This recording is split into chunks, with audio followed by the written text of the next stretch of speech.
கஷ்டத்தை நம்ம வெளில சொல்லி தான் ஆகணும். நடந்த கொடுமைகளை பத்தி பேசி தான் ஆகணும். ஆனா நம்ம பேசுற விதம், சொல்ற விதம் மத்தவங்களுக்கு எப்பம்மா இத நிறுத்துவ அப்படின்னு இல்லாம, அத கேட்கக்கூடிய விதத்துல சொல்லும்போது, அந்த மெசேஜ் இன்னும் ப்ராப்பரா போய் ரீச் ஆகும். லெட்ஸ் சே நெறையா நேரங்கள்ல ஒரு ஸ்டாண்ட் அப் காமெடியன்னால ஒரு பயங்கரமான ரெவல்யூஷனரியான ஒரு தாட்ட ஒரு சின்ன ஜோக் மூலமா சொல்லி மத்தவங்கள ஹர்ட் பண்ணாம திங்க் பண்ண வைக்க முடியும். அந்த மாதிரி காமிக்ஸ் அப்படின்னு நம்ம யோசிக்கும்போதே, பொதுவா காமிக்ஸ்னா ஃபன்னா, ஜாலியா இருக்கும் அப்படிங்கிற மாரி தானே இருக்கும். ஆனா, ஒரு காமிக்கல் வேல ஒரு வார் டயத்துல என்ன நடந்தது? ஒரு ஒரு டிஸ்டர்பிங்கான ஒரு சைல்ட்ஹுட் எப்படி இருக்கும்? ஒரு டீனேஜ் டேஸ்ல ஒரு தனி நபரா நம்ம ஒரு இடத்துல இருக்கும்போது, நமக்கு நடக்கக்கூடிய விஷயங்கள், இருக்கிற கன்ஃப்யூஷன்ஸ் இது எல்லாத்தையுமே வந்து காமிக்ஸ்ல பப்ளிஷ் பண்றது அப்படிங்கிறதே ஒரு செம்மையான விஷயமா எனக்கு தோணுச்சு. 20 வருஷத்துக்கு முன்னாடி பெர்சபோலிஸ் அப்படிங்கிற இந்த புக் மர்ஜான் சத்ராபி அப்படிங்கிறவங்க வந்து பப்ளிஷ் பண்ணியிருந்தாங்க. ஸோ இந்த புக் வந்து ஆல்மோஸ்ட் ஒரு ஆட்டோபயோகிராஃபி மாதிரி தான். ஏன்னா இந்த புக்குடைய ப்ரொட்டாகனிஸ்ட் வந்து மர்ஜான் தான். இனிஷியல் டேஸில் இவங்க ரொம்ப சின்ன குழந்தையா இருக்கும்போது ஈவன் பிஃபோர் டீனேஜ் அப்போ வந்து இவங்க அம்மா அப்பாலாம் இந்த பொலிட்டிக்கல் விஷயத்தை பற்றி பேசுகிறாங்க. அப்போ மிடில் கிளாஸ் அப்படிங்கிறனால ஒர்க்கிங் பாப்புலேஷனை தாண்டி இவங்களுக்கு நிறைய பெனிஃபிட்ஸ் இருக்குது. அதில் ஒரு முக்கியமான பெனிஃபிட் தான் உட்காந்து ஒரு பொலிட்டிக்கல் இஷ்யூவை பேசுறது அப்படிங்கிறது. ஸோ இவங்க அம்மா அப்பா இதை பற்றி டிஸ்கஸ் பண்ணும்போது இவங்க அதை ஓவர் ஹியர் பண்ணும்போது she also wants to become summon. இவங்க நடக்கிற இந்த அட்ராசிட்டிலாம் நம்மளும் எழுத்து கேட்கணும் அப்படிங்கிற ஒரு தாட் வருது. ஸோ இவங்க அம்மா அப்பா ரெண்டு பேருமே வந்து ஒரு மார்க்சிஸ்ட் தாட்டோட இருக்காங்க. ஸோ இவங்களுக்கு எப்படின்னா ஒரு பக்கம் இந்த ஷா வந்து ஒரு மொனார்கி. ஸோ இந்த மொனார்கிலேருந்து நடக்கக்கூடிய விஷயங்களை இவங்க பேரண்ட்ஸ் எதிர்க்கிறத பார்த்து பார்த்து okay this should be the case அப்படின்னு இவங்க ஒரு தாட்டுக்கு வராங்க. ஆனால் ஒரு 10 years down the line இவங்க பிறந்து கொஞ்சம் வருஷத்துலேயே இஸ்லாமிக் ரெவல்யூஷன் நடக்குது ஈரானில். ஸோ இந்த இஸ்லாமிக் ரெவல்யூஷன் படி என்னன்னா ஒரு இதுக்கு முன்னாடி இருந்தவங்க இந்த ஷா வந்து அதிகமாக கேபிட்டலிஸ்ட் எக்கனாமிக்கை வந்து சப்போர்ட் பண்ணுறாரு. ஸோ அந்த மாதிரி இருக்கிற ஒரு டயத்தில் வந்து நம்ம அது சப்போர்ட் பண்ண வேணாம் அப்படின்னு நினைக்கிற பாப்புலேஷன்லாம் இருக்கும்போது ஒரு ரிலீஜியஸ் லீடர் மாதிரி ஒருத்தங்க வரும்போது அங்கே என்ன ரெவல்யூஷன் நடக்குது. ஸோ இதோட செட்பேக் என்ன? திடீர்னு ஒரு நாள் இத்தனை நாளாக இல்லாமல் பயங்கரமாக மாடர்னாக இருந்த ஒரு ஊரில் திடீர்னு ஒரு நாள் வராங்க. அவங்க வந்து மாரல் போலீஸ்னு இருக்காங்க. ஸோ அவங்க வந்து கார்டியன்ஸ் ஆஃப் த ரெவல்யூஷன் அப்படின்னு சொல்லிட்டு அவங்க வந்து வீல் போட்டு தான் ஆகணும், நீங்கள் வந்து கவர் பண்ணி தான் ஆகணும், ஃபேஸை ஹேர் தெரியக்கூடாது, இந்த மாதிரி தான் ட்ரெஸ் பண்ணணும், பசங்க டை போடக்கூடாது, இந்த வெஸ்டர்ன் சிவிலைசேஷன்லேருந்து வரக்கூடிய எந்த ஒரு டிட்பிட்டுமே இவங்ககிட்ட இருக்கக்கூடாது. இது எல்லாத்தையும் பார்க்கறதுக்குன்னு ஒரு குரூப் இருக்காங்க. இவங்க திடீர்னு ஒரு வேனில் வருவாங்க. ஸோ என்ன ஆகும்னா ஆல் ஆஃப் அ சடன் ஸ்கூலில் இருக்கிற புக்ஸில் இருக்கிற விஷயங்கள் மாற்றப்படுது. அப்புறம் அந்த புக்கில் இருக்கிற விஷயங்கள் மாற்றணும் அப்படிங்கிறதுக்காக திடீர்னு ஸ்கூல்ஸ் க்ளோஸ் ஆகுது, யூனிவர்சிட்டிஸ் க்ளோஸ் ஆகுது. இவங்க படிக்க படிக்க என்ன ஆகுது, திடீர்னு ஒரு நாள் பார்த்தா ஒன்றா படிச்சிருப்பாங்க, அடுத்த நாள் என்ன சொல்கிறாங்கன்னா பசங்க தனியாக பொண்ணு தனியாக தான் இருக்கணும் அப்படிங்கிறாங்க.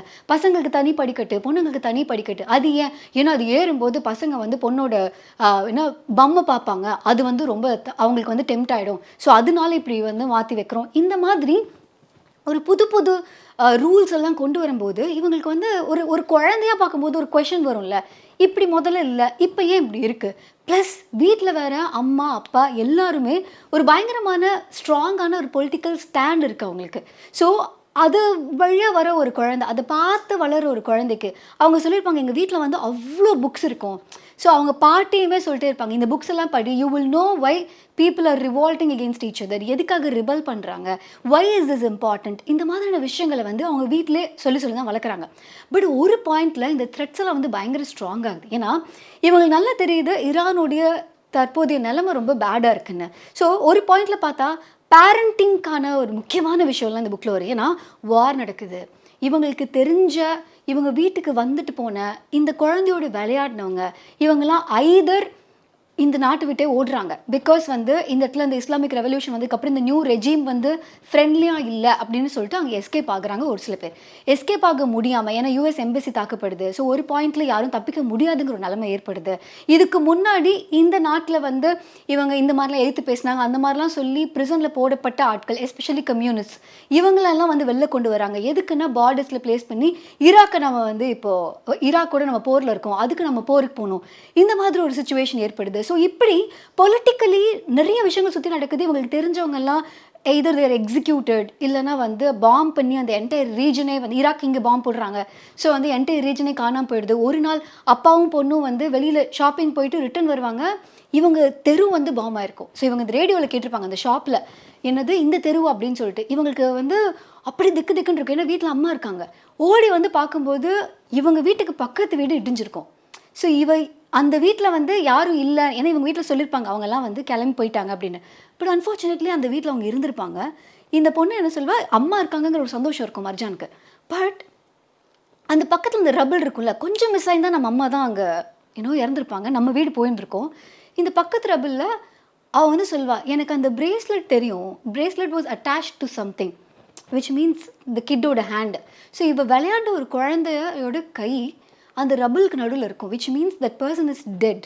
ஸோ இந்த மாதிரியான விஷயங்களை ஒரு குழந்தையாக நேராக பார்க்கும்போது, இவ்வளோ பொலிட்டிக்கல் அன்ஸ்டெபிலிட்டி வந்து ஒரு இடத்துல இருக்கும்போது ஒரு குழந்தை எப்படி வளரும், இந்த குழந்தைய ப்ரொடெக்ட் பண்ணுறதுக்கு பேரண்ட்ஸ் என்ன பண்ணுவாங்க. ஆனால் இந்த புக்கில் படிக்கும்போது என்ன ரொம்ப மைண்ட் ப்ளோயிங்காக இருந்தது அப்படின்னா, ஒரு அம்மா அப்பா வந்து எவ்வளோ லிபரலாக தன்னோட குழந்தைய, எஸ் இப்படிலாம் கவர்மெண்ட் சொல்லுது இது வந்து என் குழந்தைக்கு ஆபத்து, ஆனால் இதை தாண்டி என் குழந்தை எப்படி இருக்கணும், அவளுக்கு என்ன வேல்யூஸ் இருக்கணுங்கிற டிசைட் பண்ணணும் அப்படிங்கிறதுக்கு சப்போர்ட் பண்ணுறதுன்னு இருக்குல்ல, அது வந்து ரொம்ப ஒருவேளை அது அவங்களுக்கு ஒரு ப்ரிவிலேஜா அப்படின்னு தெரியல.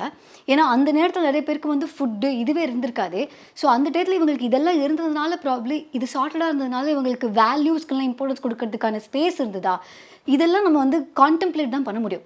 பட் இவங்க என்ன சொல்லியிருப்பாங்கன்னா, இது எழுதி 20 வருஷம் ஆச்சு. 20 வருஷத்துக்கு முன்னாடி இவங்க எழுதின இந்த புக்கில் அவங்களோட சைல்டுஹுட் பற்றி எழுதும்போது அதில் சொல்லியிருப்பாங்க, எங்களோட ரிபல்னால் என்னவாக இருக்கும்னா, அந்த பர்தாக்கு வெளியில், அந்த வீலுக்கு வெளியில் வந்து ஒரு முடியை வெளியில் விடுறதுங்கிறது எங்களை பொறுத்த வரைக்கும் ஒரு ரிபல்லியஸான ஒரு விஷயம். ஏன்னா அதுதான் நீங்கள் பண்ண வேணாம்னு சொல்கிறீங்க, அதை நான் பண்ணுறேன். நெயில் பாலிஷ் போட்டுப்பாங்களாம், அதை வந்து பாக்கெட்டுக்குள்ளே வச்சுப்பேன். இவங்க அம்மா சொல்லுவாங்க, ஏன் நெயில் பாலிஷ் போட்டுறாத, எனக்கு தேவையில்லாமல் மாட்டிப்ப, பண்ணுமா நீ அதை அப்படின்ட்டு. அவங்க சொல்லுவாங்க, நான் வந்து பாக்கெட்டுக்குள்ளே வச்சுப்பேன் அப்படின்னு சொல்லிட்டு. நான் 20 வருஷத்துக்கு முன்னாடி ஒரு விஷயத்தை டாக்குமெண்ட் பண்ணேன், அது இன்னும் ரெலவெண்ட்டாக இருக்குங்கிறது இட் இஸ் வெரி பெயின்ஃபுல். ஏன்னா ஒரு பாயிண்டில் எத்தனையோ பேர் வந்து ஈரானை விட்டு ஓடிட்டாங்க because of whatever was happening there. அதை தாண்டி மீதி இருந்தவங்க ரொம்ப கம்மி. அண்ட் இவங்களுக்குமே they were not interested in what Iran was doing, ஆனால் they just had to be a part of it அப்படிங்கிற ஒரு சுச்சுவேஷன் இருந்திருப்பாங்க. ஏன்னா நிறைய நேரங்கள் இவங்களுக்கு தெரிஞ்ச யாரோ ஒருத்தங்க இருப்பாங்க, அவங்களுக்கு உடம்பு சரியில்லாமல் இருக்கும், ஆனால் அவங்களுக்கு ஆப்ரேஷன் பண்ணணும் அப்படின்னா they have to get out of Iran. So அதுக்கு they will need a passport, but passport கிடைக்காது. ஸோ இவங்களுக்கு ஆப்ரேஷன் நடக்காது, தே வில் டை. இல்லைனா இவங்களுடைய கிட்ஸே யாராவது ஈரான்லேருந்து இவங்களே அனுப்பி வச்சுருப்பாங்க, நீங்கள் இருந்தால் அவனுக்கு சேஃப்டி இல்லை அப்படின்னு சொல்லிட்டு, அந்த கிட்டை கடைசி வரைக்கும் அவங்க பார்க்க முடியாமல் இருக்கும். அந்த மாதிரி இவங்களையுமே ஒரு பாயிண்டில் வந்து அவங்க யூரோப்க்கு அனுப்பிடுவாங்க, நீ போய் படி, எஜுகேஷன் தான் அவனுக்கு எல்லாம், நீ தயவு செஞ்சு அங்கே போய் படி. ஏன்னா இந்த இடத்துல சிலபஸ்லேருந்து எல்லாத்தையுமே மாற்றிட்டாங்க.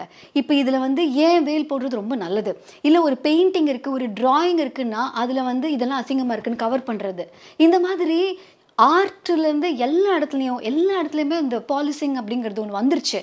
ஸோ இங்கே உன்னால் எதையுமே கற்றுக்க முடியாது, நீ கற்றுக்கிற விஷயமே இங்கே தப்பாக தான் இருக்கும், அதனால் இதை நீ வந்து பண்ணாத, நீ வந்து வெளிநாட்டில் போய் நல்ல படின்னு சொல்லி அனுப்பி வைப்பாங்க. The Tehran she left and the Tehran she is coming back to. So இத்தனை வருஷத்தில் இங்கே என்ன நடந்ததுன்னு வென் ஷீ கம்ஸ் பேக், இவங்க அப்பாவுக்கு ஷாக்கிங்காக இருக்கும், ஏ இங்கே பாம்பு போட்டான், அது உனக்கு தெரியாதா, நம்ம நாட்டில் இதெல்லாம் நடந்தது உனக்கு தெரியாதான்னு. ஸோ இந்த நாட்டில் இருந்த ஒரு நபரே when she is out of that world இல்லை, the world is completely different. So அவங்களுக்கு அங்கே இருக்க ப்ராப்ளம்ஸ் தான் தெரியும், இங்கே இருக்க ப்ராப்ளம்ஸ் பற்றி கேள்வி தான் பண்ண முடியும், but she is not inside the problem. But நிறைய நேரத்தில் உங்களுக்கு இந்த ப்ராப்ளத்தை பற்றி தெரியாமல் போகிறதுக்கான வாய்ப்பு இருக்குது. That also shows how scary it is.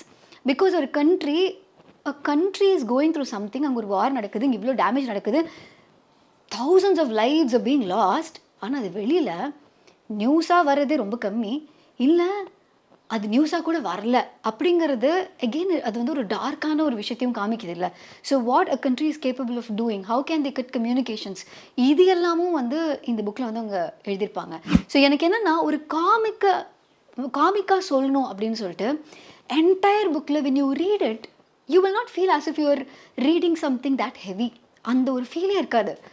Completely ஒரு குழந்தை இந்த மாதிரியான ஒரு அன்ஸ்டேபிளான கவர்மெண்ட் இருக்கிற இடத்துல வளரும்போது அந்த குழந்தைக்கு எந்த மாதிரியான அனுபவங்கள் இருக்குது, அந்த அனுபவங்கள் அவங்களை எப்படி ஷேப்பப் பண்ணுது, ஒரு டீனேஜ் லைஃப்பில் என்னென்ன கொஷின்ஸ் வரும், அந்த கொஷின்ஸை அவங்க எப்படி வந்து ஃபேஸ் பண்ணுறாங்க, ஃபேமிலியை விட்டு வெளியில் போகிறது, நாட்டை விட்டே ஓடி போகிறது, are coming back to that நாடு அண்ட் சீயிங் தட் என்னோட நாடு வந்து ரொம்ப சஃபர் ஆகிட்டுருக்கு. இந்த மாதிரியான இமோஷன்ஸ் ஒரு பர்சனை எப்படி ஆக்கும், இல்லை ஈரானை பற்றி நம்ம வெளியிலேருந்து பார்க்கும்போது there is an image.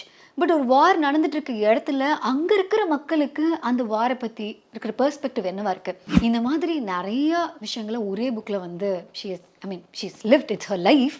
So இது எல்லாமே இந்த புக்கில் இருக்குது. So if you want to buy this book, இதுக்கான லிங்க் வந்து கீழே இருக்குது. இது கிளிக் பண்ணி நீங்கள் புக்கை வாங்கி படிக்கலாம். ஸோ இது எல்லாம் வந்து எப்படின்னா, we are very fortunate, or probably I am fortunate, and I hope anybody who's watching the video also fortunate enough to live in a era where there's no war. Nammak at least immediately we are not facing a war, and it is happening elsewhere. It is happening nama every day, nama inniki ippo in the moment it is happening. To empathize with them, I think literature is one way to peep into their lives. Adu vandu I strongly believe in it. That's how it's been for years. இல்லைனா நமக்கு ஒருத்தவங்களோட கஷ்டத்தை புரிஞ்சுக்கிறதுக்கு literature தவிர வேறு இது வந்து ரொம்ப கம்மியாக தான் இருந்திருக்கு. ஸோ அதனால if you want to understand the lives of people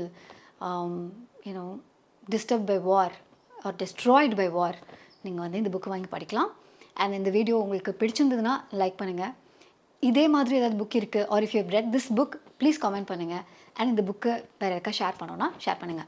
thebookshop.in visit பண்ணிங்கனாலும், இல்லை நம்ம த புக் ஷோடைய யூடியூப் சேனல்லையும் இதே மாதிரி நிறைய புக்ஸு வெவ்வேறு ஜானர்ஸில் நம்ம வந்து பார்த்துருக்கோம். ஸோ அந்த புக் எல்லாத்தையும் நான் ரெக்கமெண்ட் பண்ணியிருப்பேன் ஜானர் வைஸாக. You can choose your genre, choose your book. And இப்போ நான் பேசின விஷயங்கள் நீங்கள் பாட்காஸ்ட்டாக கேட்கணும்னு ஆசைப்பட்டீங்கன்னா த புக் ஷோடைய பாட்காஸ்ட் JioSaavn, ஆப்பிள், அப்புறம் ஸ்பாட்டிஃபை அப்படின்னு you name it, you have it. அந்த எல்லா இடத்துலையுமே இட்ஸ் அவைலபிள்.